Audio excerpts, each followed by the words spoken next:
ସିଧାସଳଖ ଯୋଉ ଦାଦା ଥିଲେ ତାଙ୍କର କେମିତି ଆପଣଙ୍କ ସମ୍ପର୍କ ଆଉ କଣ ବର୍ତ୍ତମାନ ଯୋଉ ଦାଦା ସହ ଆଉ ପାରପାରିକ ତ ପିତା ତୁଲ୍ୟ ବାପାଙ୍କ ଭଳିଆ ସେ ବାପା କିନ୍ତୁ ଦାଦା ହେଉଛନ୍ତି ସବୁଦିନ ବହୁତ ଭଲ ସମ୍ପର୍କ ଯେମିତି ସମ୍ପର୍କ ହବା କଥା ସମ୍ପର୍କ ଆମ ମନରେ ନାହାନ୍ତି ଆମର ବିଶେଷ କରିବା ପାଇଁ ଆମେ ବାହାରକୁ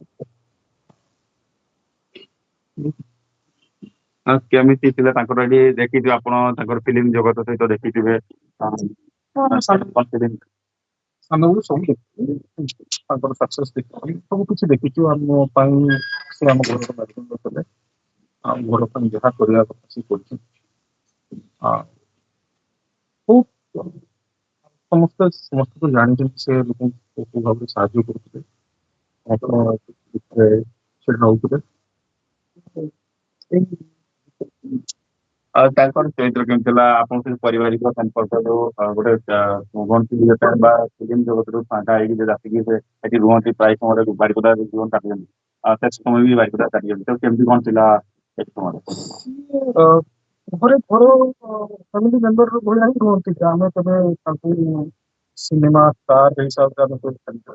ଦାଦା ହେବା କଥା ସେଇଭଳିଆ ହିଁ ଆମ ପୁଅମାନଙ୍କ ଭଳିଆ ହିଁ ଆମକୁ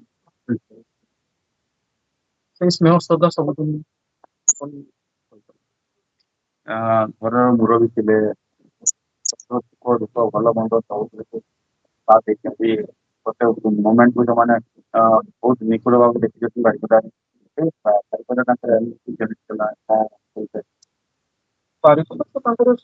ସବୁଦିନ ପ୍ରିୟ ମାନେ ସିଏ ଯେବେ ବି ଫୋନରେ ଆମେ କଥା ହଉ ସିଏ ବାରିପଦା ଆସିବାର ପ୍ଲାନ୍ ତାଙ୍କୁ ସବୁବେଳେ ଥାଏ ଆଉ ସିଏ ହୁଏତ ମାନେ ଭୁବନେଶ୍ୱରରେ ସେ ରୁହନ୍ତୁ ତାଙ୍କର ପ୍ରଫେସନାଲ ଲାଇଫ ନେଇକି ସେ ଭୁବନେଶ୍ୱର ରୁହନ୍ତି କିନ୍ତୁ ବାରିପଦା ତାଙ୍କର ବହୁତ ହି ପ୍ରିୟ ଭେରି କ୍ଲୋଜ ଟୁ ହାର୍ଟ ଆଉ ସବୁବେଳେ ତାଙ୍କର ଇଚ୍ଛା ଆଉ ଥାଏ କି ସେ ବାରିପଦା ଆସିଲେ ସେ ଉତ୍ତମ ମହାନ୍ତି ହିରୋ ହେଇକି ଆସନ୍ତି ବାରିପଦାର ସାଧାରଣ ସାଧାରଣ ସେଇ କଲେଜ